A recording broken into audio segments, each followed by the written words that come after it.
नमस्कार। स्वागत है आप सभी का बिब्लियोफाइल के इस टेक्निकल प्लेटफॉर्म के ऊपर। आज हम अपनी जो रेगुलर टेस्ट सीरीज है उसका पेपर 812 नंबर का जो पेपर है उसके सॉल्यूशन को लेकर। जैसा कि हमें मालूम है कुल प्रश्नों की संख्या 25 है, तो चलिए शुरू करते हैं पहले सवाल से। पहला सवाल बोर्ड मास का सवाल है और पूछा जा रहा है कि कौन सी इक्वेशन सही होगी। तो सबसे पहले जो ग्रुप दे रखा है सिंबल्स का उसको हम पुट करते हैं यहाँ पर और इक्वेशन को सोल्व करते हैं। तो लेफ्ट हैंड साइड में वैल्यू कितनी आई 40, राइट हैंड साइड में देखो 27 प्लस का है और 16 भी प्लस का, सम आया 43 और -3 करो तो वैल्यू कितनी आएगी 40। मतलब LHS और RHS दोनों बराबर है, तो ऑप्शन फर्स्ट क्या होगा हमारा राइट आंसर होगा। अगले सवाल की तरफ चलते हैं। नेक्स्ट सवाल है कोडिंग डिकोडिंग का सवाल है। अच्छा सवाल है। देखो यहाँ क्या है, यहाँ थोड़ा मिस्टेक है, ये ई होना है और यहाँ पर भी क्या होना है ई होना है। अब देखो किया क्या है, यहाँ अगर मैं कंपैरिजन करूं, देखो बी एक कॉन्सोनेंट है, फर्स्ट टू फर्स्ट कंपैरिजन कर रहे हैं हम, फर्स्ट टू फर्स्ट कंपैरिजन कर रहे हैं, तो बी से सी हुआ और क्या किया यहाँ पर +1। अगला लेटर जो है यू, ये क्या है एक कॉन्सोनेंट सॉरी वोवल है, यू आता है 21 नंबर पे, इसकी पोजीशन का सम किया 2 + 1 हुआ 3 और 3 नंबर पे कौन आता है सी, तो देखो यहाँ क्या लिखा हुआ है सी। फिर ये व्यंजन है +1 किया, व्यंजन +1 किया, ESH आ जाएगा 5 नंबर पे आता है, सिंगल डिजिट है तो डिजिट्स का सम होगा नहीं, और R से अगेन क्या हो रखा है यहाँ पर +1 हो रखा है। सेम यहाँ देखिए आप, यहाँ +1 है, फिर +1 है, ESH ASH और D में क्या किया हमने +1 किया। तो यहाँ देखो, यहाँ +1 करना है तो C में +1 करूं तो क्या आना है D, तो D मेरे पास एक ही ऑप्शन में है, ऑप्शन फर्स्ट के अंदर है।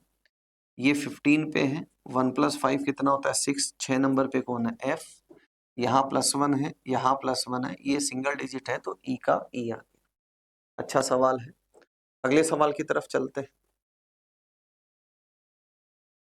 नेक्स्ट सवाल देखिए। अगला सवाल कहता है स्टेटमेंट कंक्लूजन का सवाल है, प्रसाधनों का उपयोग जोखिम भरा है, use of cosmetics is hazardous. अब जोखिम क्या है, कॉस्मेटिक आइटम्स है उसमें जोखिम क्या है कि वो केमिकल से बने होते हैं जिनका साइड इफेक्ट्स होता है। तो यहाँ क्या दे रखा है, प्रसाधनों के सहवर्ती प्रभाव पड़ते हैं, बिल्कुल इसीलिए क्या है साइड इफेक्ट है, इसीलिए क्या रिस्क है, तो बिल्कुल सही है।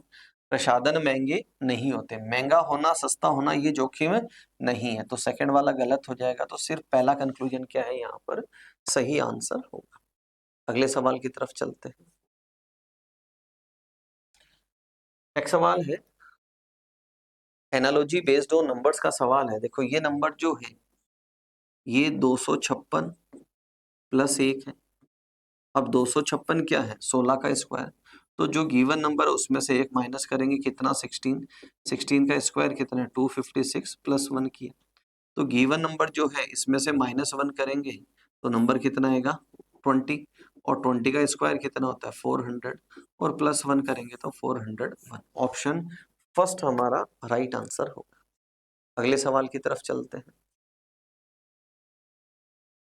नेक्स्ट सवाल है एनालॉजी बेस्ड ऑन वर्ड्स का सवाल है। क्या कहता है, नींद लेने पर आदमी को क्या आता है विश्राम, रेस्ट फील होती है, तो वैसे ही जब आदमी खेलता है तो खेलने पर आदमी को क्या फील होता है एंजॉयमेंट, आनंद की अनुभूति होती है। अगले सवाल की तरफ चलते हैं। नेक्स्ट है नंबर पजल का सवाल है। नंबर पजल का सवाल हमेशा अपने आप में बेहतरीन होता है, ये जो सवाल है आपके क्लास नोट्स में अवेलेबल है। देखो क्या किया है, यहाँ 14 × 13 किया है तो नंबर बना 182, आफ्टरवर्ड्स दो लास्ट के 2 डिजिट है इनको रिवर्स कर दिया तो नंबर क्या बना 128। सेम वे अगर मैं यहाँ इसको मल्टीप्लाई करता हूँ तो नंबर बनेगा 165, इनको रिवर्स करते हैं तो 156 यहाँ पर बनेगा, तो ऑप्शन बी क्या होगा मेरा राइट आंसर होगा। अगले सवाल की तरफ चलते हैं। नेक्स्ट सवाल है नंबर सीरीज का सवाल है। नंबर आसपास है तो क्या करेंगे इनका डिफरेंस लेके चलेंगे। यहाँ देखो इन दोनों का डिफरेंस कितना है 11, 12, और उसके बाद यहाँ पर है 16 का डिफरेंस है, आगे चले तो 43 का डिफरेंस है, और यहाँ आगे चले तो 59 का डिफरेंस है। इनमें कोई रिलेशन नहीं है तो फिर से यहाँ रिलेशन बनाते हैं, 1 है, 4 है, यहाँ 27 है, और यहाँ पर 16 का डिफरेंस है। तो ये क्यूब है 3 का, तो इसको 1 का क्यूब कर दें, ये 2 का स्क्वायर है और ये 4 का स्क्वायर। तो आगे वाला नंबर क्या होना है, 5 का क्यूब, मतलब जो विषम संख्या है उनका क्यूब होना है, वो होना है 125। तो यहाँ डिफरेंस कितने का आएगा, 184, और 184 इसमें हम ऐड ऑन करेंगे तो यूनिट प्लेस पे क्या आएगा, 9, ए की ऑप्शन के अंदर है, तो ऑप्शन बी क्या होगा हमारा राइट आंसर होगा। अगले सवाल की तरफ चलते हैं। नेक्स्ट सवाल है, मिसिंग नंबर का सवाल है। देखो क्या कहता है सवाल, मैं वर्टिकली चलता हूं, तो देखो 5 इंटू 6 इंटू 4 और डिवाइडेड बाय क्या किया, 2 किया, तो नंबर कितना बना यहाँ 60। पिक्चर क्लियर है। Again 8 into 9 into 12 divided by 2 करेंगे तो वैल्यू आ जाएगी 432। तो एक नंबर यहाँ लेना है मुझे जिसको मैं डिवाइडेड बाई 2 करूं, तो वो नंबर इवन होगा, तो थर्ड ऑप्शन तो गलत हो जाएगा। अगर कैलकुलेशन के अकॉर्डिंग चले तो ऑप्शन फर्स्ट क्या होगा हमारा राइट आंसर होगा। अगले सवाल की तरफ चलते हैं। नेक्स्ट सवाल अगेन बोर्ड मार्क्स का सवाल है और हमसे पूछा है कौन सा विकल्प सही है, उस पे चलना है। तो डाउन एरो देखो किसको बताता है, मल्टीप्लीकेशन को, लेफ्ट एरो माइनस को, राइट एरो प्लस को, और ये बताता है इक्वल को। ये वैल्यू कितना है, 10 minus 6 plus 2, 12 minus 6 equals to 6। तो ऑप्शन फर्स्ट क्या होगा हमारा राइट आंसर होगा। अगले सवाल की तरफ चलते हैं। नेक्स्ट सवाल देखें, रिफ्लेक्शन का सवाल है। लेफ्ट टू कहाँ आऊंगा, राइट। तो जो राइट में 2 डॉट्स है वो कहाँ दिखाई देंगे मुझे, लेफ्ट साइड में। तो लेफ्ट साइड में यहाँ अवेलेबल, और यहाँ ये फ्रंट में जो ट्राइंगल है ये सीधा ट्राइंगल है, और सीधा ट्राइंगल है मेरे पास ऑप्शन थर्ड में। तो ऑप्शन थर्ड क्या होगा मेरा यहाँ पर राइट आंसर होगा। अगले सवाल की तरफ चलते हैं। नेक्स्ट सवाल है, 1/4 पार्ट मिसिंग है। तीनों जो दे रखे हैं ये गिवन, इससे ये तीनों की तीनों क्या है, सेम है।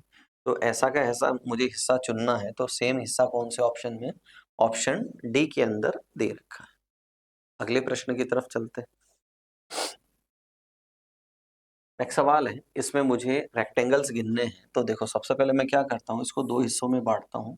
ऊपर के हिस्से में कितने ट्राइंगल रेक्टेंगल्स हैं उनको कैलकुलेट करते हैं। देखो हमने सीखा है एक बिंदु से शुरू करना और एक रास्ते पे चलना। तो यहाँ से देखो 1 2 3 4, यहाँ से नंबर ऑफ रेक्टेंगल्स कितना 4, यहाँ से 1, यहाँ से 2 1 2, और यहाँ से 1।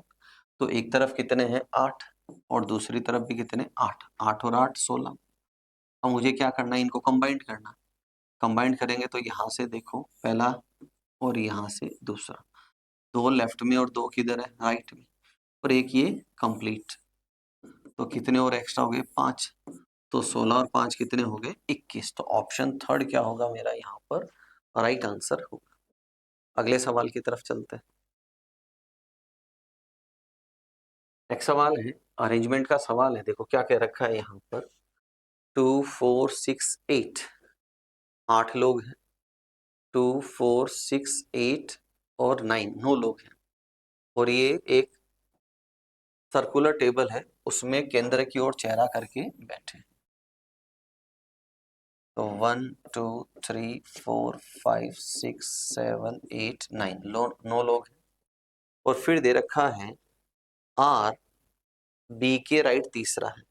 अगर चेहरा टूवर्ड सेंटर है तो राइट चलता है एंटी क्लॉक, तो ये बी, और बी का राइट 1 2 3 कौन आया यहाँ पर आर। फिर दे रखा है एच ए के राइट है, जो जो आता है सेकंड पर्सन, सेकंड पर्सन कौन है ए, और ए कहाँ बैठा है आर के राइट सेकंड है, ये आर पहला दूसरा, इसके राइट सेकंड कौन है ए। और यहाँ दे रखा है एच, ए के राइट दूसरा है, तो ए के राइट दूसरा कौन बैठा है, यहाँ पर एच बैठा है। आगे दे रखा है के, टी के राइट तीसरा है जो किसके लिए, सेकंड पर्सन के लिए, और सेकंड पर्सन कौन है, टी, मतलब टी जो है वो कहाँ है, एच का पड़ोसी नहीं है, तो टी यहाँ पर नहीं आएगा और टी यहाँ पर भी नहीं आएगा। और इंफॉर्मेशन दे रखी है के कहाँ बैठा है, टी के राइट तीसरा बैठा। तो देखो टी अगर मैं यहाँ लूँ, इस जगह पे टी लूँ, तो पहला दूसरा तीसरा यहाँ पर के आ सकता है, तो टी की एक पॉसिबिलिटी है। अगर टी को मैं यहाँ लूँ तो 1 2 3 यहाँ पर नहीं आ सकता, और टी को अगर यहाँ लूँ तो ये पॉसिबिलिटी हट जाएगी, यहाँ पर टी को यहाँ ले तो 1 2 3 यहाँ पर के नहीं आ सकता, तो ये भी यहाँ हट जाएगा। तो टी की एक ही पॉसिबिलिटी है यही, तो टी यहाँ है तो 1 2 3 यहाँ कौन आएगा, के आएगा। फिर दे रखा है डी, टी के लेफ्ट दूसरा है, टी का लेफ्ट दूसरा कौन है, यहाँ पर डी है। एम, डब्ल्यू के राइट चौथा है, किसके राइट, डब्ल्यू के राइट। अब देखो डब्ल्यू को अगर यहाँ लूँ तो पहला दूसरा तीसरा चौथा बिल्कुल परफेक्ट है, ये डब्ल्यू, और डब्ल्यू के राइट चौथा कौन है, एम है यहाँ। ये हमारा अरेंजमेंट हो गया। यहाँ सवाल पूछा है डब्ल्यू के तुरंत लेफ्ट कौन है, ये डब्ल्यू, और डब्ल्यू के ठीक लेफ्ट कौन है, तो डब्ल्यू के ठीक लेफ्ट कौन है, यहाँ पर टी। तो ऑप्शन बी क्या होगा हमारा राइट आंसर होगा। अगले सवाल की तरफ चलते हैं।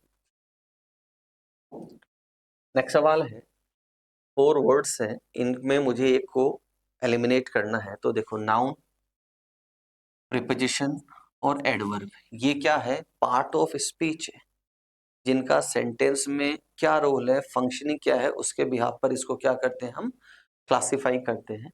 और जो विराम चिन्ह है, पंक्चुएशन जो है, ये एक सिंबल है जो सेंटेंस की रचना बनाता है, तो इसको क्या कर देंगे, हम अलग कर देंगे। बाकी क्या है, पार्ट ऑफ स्पीच है, और ये क्या है, एक सिंबल है। अगले सवाल की तरफ चलते हैं। अगला सवाल ओड वन आउट का सवाल है। देखो इनमें जो 37 है ये प्राइम नंबर है दोस्तों, बाकी सारे के सारे नंबर्स क्या है, डिविजिबल नंबर है, तो डी को मैं क्या कर दूंगा, यहाँ पर एलिमिनेट करके चलूंगा। अगले प्रश्न की तरफ चलते हैं। नेक्स्ट सवाल देखो क्या पूछा है हमसे। एक श्रृंखला है, एक सम संख्या के पहले और एक विषम संख्या के बाद कितने 8 आते हैं, मतलब विषम के तो बाद 8 पे फोकस करना है। तो इससे पहले तो विषम और बाद में सम, तो एक पेयर बना, ये 8 है, बाद में सम नहीं है, 8 के पहले विषम नहीं है, 8 के पहले विषम नहीं है, 8 के बाद में विषम, पहले विषम और बाद में सम, तो यहाँ पहले विषम नहीं है, यहाँ पहले विषम नहीं है, एक पेयर ये बना, तो टोटल पेयर कितने बने, 3। तो ऑप्शन थर्ड क्या होगा मेरा राइट आंसर होगा। अगले सवाल की तरफ चलते हैं। नेक्स्ट सवाल है कोडिंग डिकोडिंग का सवाल है। देखो सवाल क्या दे रखा है, जी 7 नंबर पे आता है, और यहाँ क्या दे रखा है 4, ये 18 नंबर पे आता है, 15 दे रखा है, और ये 15 पे आता है, तो यहाँ क्या दे रखा है, 20 दे रखा है। तो जो व्यंजन है, कॉन्सोनेंट है, उनमें तो क्या किया जा रहा है, -3, और जो वोवल है, स्वर है, उसमें क्या किया जा रहा है, +5 किया जा रहा है। तो सेम यहाँ फॉलो करेंगे हम। कॉन्सोनेंट में 6 में से 3 गया 3, सब में दे रखा है, 18 में से 3 निकला 15, तो ये ऑप्शन तो क्या हो जाएगा, गलत। 5 और 5 क्या होने, 10, तो यहाँ 10 है, एक ही ऑप्शन के अंदर है। फिर यहाँ क्या करना है, 19 में से 3 16, और ये बिल्कुल मेरा परफेक्ट आंसर। अगले सवाल की तरफ चलते हैं। नेक्स्ट सवाल है, एक सीरीज दे रखी है और इसमें क्वेश्चन मार्क की जगह क्या आएगा वो बताना है। तो सबसे पहले मैं नंबर्स को रिलेट करता हूँ। नंबर्स के रिलेशन में देखो यहाँ +4 है, 5 है, 6 है, तो आगे क्या आना है, 7, तो 7 इसमें जोड़ेंगे तो 19 और 7 26, तो 26 एक ऑप्शन में नहीं है। फिर लेटर्स को अगर मैं कंपेयर करूं तो इनके कंपैरिजन में देखो +4 है, +5 है, और +6 है, और +7, तो +7 पे क्या आना है, ए, तो ऑप्शन बी क्या होगा मेरा राइट आंसर होगा। अगले प्रश्न की तरफ चलते हैं। नेक्स्ट सवाल देखो, डायरेक्शन का सवाल है। सुमित्रा अपने घर से उत्तर की ओर 3 किलोमीटर चली, फिर वह दाहिनी ओर मुड़ी, 2 किलोमीटर चली, एक राइट है, फिर राइट 5 चली, फिर राइट मुड़ी, 2 चली और फिर राइट मुड़कर 2 किलोमीटर चली। अब वह किस दिशा में जा रही है? तो देखो, अगर हमसे डिस्टेंस और डिस्प्लेसमेंट की बात करते तब तो हम डायग्राम बनाते, या विथ रेस्पेक्ट टू पूछते कि शुरुआती बिंदु के सापेक्ष वो किधर है, तब भी डायग्राम बनाने की जरूरत पड़ती। बट फिलहाल फाइनल फेसिंग पूछी है तो मुझे डायग्राम बनाने की जरूरत नहीं है। तो इनिशियली उसका फेस किधर था? नॉर्थ की तरफ। अब उसने कितने राइट लिए?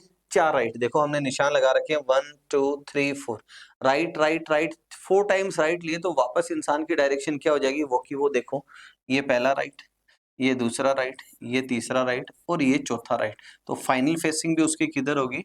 नॉर्थ की तरफ ही होगी। तो ऑप्शन ए हमारा क्या होगा यहाँ पर? राइट आंसर होगा। अगले प्रश्न की तरफ चलते हैं। नेक्स्ट सवाल है एरिथमेटिक का जो हम सवाल बताते हैं, और ये एज का सवाल है। तो देखो इसका सॉल्यूशन लेते हैं हम। इसने कहा 2 वर्ष पूर्व एक माता की आयु अपने पुत्र से 4 गुना थी। तो ये तो माता है और 2 वर्ष पूर्व की बात होती है, और इधर ये पुत्र है और उसकी भी 2 साल पहले की, और उससे क्या है? माता 4 गुनी है। तो इक्वेशन को इक्वल करने के लिए क्या करूंगा? पुत्र को 4 से मल्टीप्लाई कर दूंगा। आगे दे रखा है अब से 6 वर्ष बाद, मतलब m+6 और p+6, अब से 6 वर्ष बाद क्या होगा? उसकी आयु अपने पुत्र की आयु के दुगुने से, पुत्र की आयु के दुगुने से 10 अधिक होगी। तो इसकी तरफ मैं क्या कर दूंगा? 10 कर दूंगा। तो दोनों क्या हो गए? बैलेंस हो गए। उनकी आयु का वर्तमान अनुपात क्या है? तो दोनों की वर्तमान आयु निकालनी है। तो इसको सॉल्व कर लेते हैं। ये देखो यहाँ क्या आया? a-2 equals to 4p, 4p-8, ये इस तरफ जाएगा तो m इक्वल्स टू 4p-6। ये अपनी पहली इक्वेशन है। इधर सॉल्व करते हैं। m+6 equals to 2p plus 12 और 10 कितने हो गए? 22। m इक्वल्स टू 2p+16, ये इधर जाकर क्या हो जाएगा? माइनस। अब m की वैल्यू ये वाली मैं पुट कर देता हूँ। तो क्या लिखा? 4p-6 equals to 2p+16। ये इधर आना है तो कितना होगा? 2p। ये इधर आना है तो कितना हो जाएगा? 22। तो p इक्वल्स टू कितना होगा? 11। बेटे की आयु कितनी है? 11, यहाँ दे रखा है। अब यहाँ 11 4 जा कितना हो जाएगा? 44-6 करूंगा तो कितना हो जाएगा? 38। तो माता की आयु कितनी है? 38। तो ऑप्शन बी मेरा क्या होगा यहाँ पर? राइट आंसर होगा। अगले सवाल की तरफ चलते हैं। नेक्स्ट है 4 वर्ड्स है जिनको मुझे मीनिंगफुल ऑर्डर के अंदर जमाना है। तो सबसे पहले क्या हो? आदमी शिक्षा ले, शिक्षा से क्या मिले? रोजगार मिले। तो 3 के बाद क्या आना है? 4। रोजगार मिलने पे क्या होगी? इनकम बढ़ेगी और उससे आदमी को फेम मिलेगा। तो 3 4 1 2, ऑप्शन बी क्या होगा मेरा? राइट आंसर होगा। अगले सवाल की तरफ चलते हैं। नेक्स्ट सवाल वेन डायग्राम का सवाल है। देखो, गाजर और भोजन में रिलेशन है ऑल आर, क्लास नोट्स में है। गाजर और सब्जी में रिलेशन है ऑल आर, और सब्जी और भोजन में भी क्या रिलेशन है? All are. तो ऑप्शन फर्स्ट क्या होगा मेरा यहाँ पर? राइट आंसर होगा। अगले सवाल की तरफ चलते हैं। नेक्स्ट सवाल है ब्लड रिलेशन का सवाल है। किसी फोटोग्राफ में एक महिला की ओर संकेत करते हुए मीरा ने कहा, क्या कहा? उसके पिता, किसके पिता? जो फोटोग्राफ में महिला है उसके पिता, उसको इंडिकेट करते हुए कहा। तो मैंने लिखा फोटो, और फोटो में कौन है? महिला, और उसके पिता, पिता के एकमात्र पुत्र। तो ये पिता का एकमात्र पुत्र, पुत्र की पत्नी, ये पुत्र की पत्नी, और ये कौन है? मेरी सास है। मैं कौन? मीरा। तो ये मीरा की सास कब होगी? जब इसके बेटा होगा, और उसकी पत्नी कौन होगी? मीरा होगी। तो ये कौन होगी? मीरा की सास। मीरा के पति का, तो ये मीरा का पति है। फोटो वाली महिला से, तो रिलेशन कौन बताएगा? महिला। तो महिला इसको क्या बोलेगी? ये उसका भाई और ये भाई का बेटा, और भाई का बेटा कौन होता है? नेफ्यू। तो ऑप्शन फर्स्ट मेरा क्या होगा? राइट आंसर होगा। अगले प्रश्न की तरफ चलते हैं। नेक्स्ट सवाल, सेकेंड लास्ट क्वेश्चन है, दिया है दिए गए विकल्पों में से उस अक्षर को चुनिए जिसको निम्न शब्दों के अंत में, कहाँ जोड़ना है? अंत में जोड़ने से एक सार्थक शब्द, मीनिंगफुल वर्ड बनेगा। तो देखो, के जोड़ने से पार्क बनता है, मार्क बनता है, और ये एक मीनिंगफुल वर्ड नहीं है। टी को लू तो पार्ट है, मतलब हिस्सा। मार्ट मतलब बाजार, मार्ट किसे कहते हैं? बाजार को, जैसे डी मार्ट हम बोलते हैं। कार्ट मतलब गाड़ी। तो कौन सा बना? ऑप्शन बी क्या होगा मेरा राइट आंसर होगा। अंतिम प्रश्न की तरफ चलते हैं।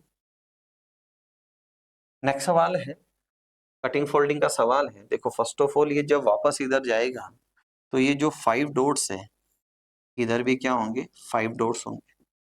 और ये जब खुल के ऊपर जाएगा तो ये अगेन क्या हो जाएंगे? 10 से 20। तो एक हिस्से में मुझे कितने चाहिए? 5 डॉट्स। तो ऑप्शन थर्ड क्या होगा मेरा यहाँ पर राइट आंसर होगा। तो ये थे आज के पेपर के 25 क्वेश्चंस। किसी भी प्रश्न में डाउट हो, आप क्लासरूम में बेझिझक मेरे से पूछ सकते हैं। अगले वीडियो में फिर मिलेंगे नए 25 सवालों के साथ। तब तक अपना ध्यान रखें, मुस्कुराते रहें। जय हिंद।